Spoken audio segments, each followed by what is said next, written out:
বাতিলের আদেশ আমরা প্রত্যাহার চাচ্ছি।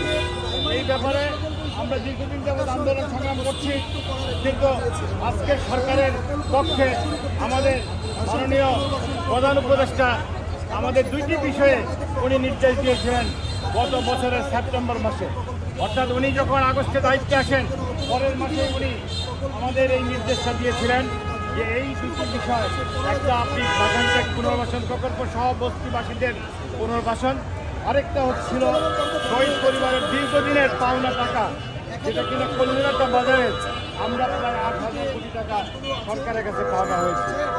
আমাদের সরকার বলতে স্থানীয় সরকার মন্ত্রণালয়, জেলা প্রশাসক ঢাকা এবং ঢাকা উত্তর সিটি কর্পোরেশন, এদের কাছে আমরা 8,000 কোটি টাকা পাওনা হয়েছে।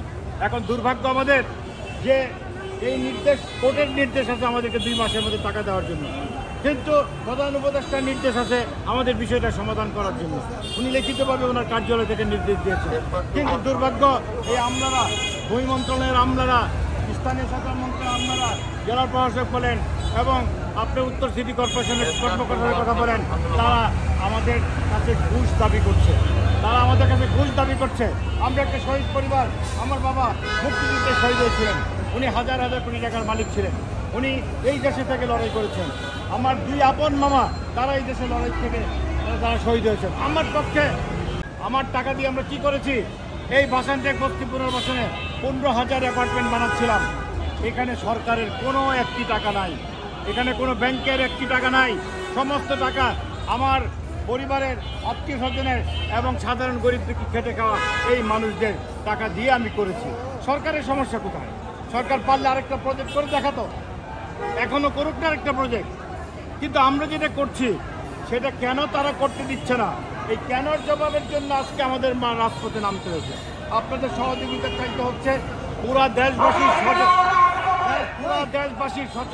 সাথে আমাদের সহযোগিতা চাইতে হচ্ছে। তাই আমি বাংলাদেশের সচেতন মানুষ, রাজনৈতিক ব্যক্তিত্ব এবং যে যেখানে আছেন সবাইকে বলবো, আপনারা যে পেশায় থাকুন, আমরা এই দাবি আদায় না হওয়া পর্যন্ত এই প্রেস ক্লাবে আমরা জীবন দেব।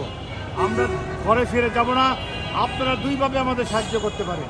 প্রথমত, আপনারা নিজেরা আমাদের সাথে চলে আসেন। দ্বিতীয়ত, যাদের আসতে অসুবিধা তারা আপনাদের স্ব এলাকায় নিজের বাড়িতে এই ব্যানার, যেই ব্যানার আমরা ব্যবহার করছি, এই ব্যানার টাঙিয়ে আপনারা সেখানে লাইভ প্রোগ্রাম করেন, আপনাদের হাতের মোবাইল দিয়ে লাইভ প্রোগ্রাম করেন। এই দাবির সাথে আপনারা একত্রতা ঘোষণা করেন।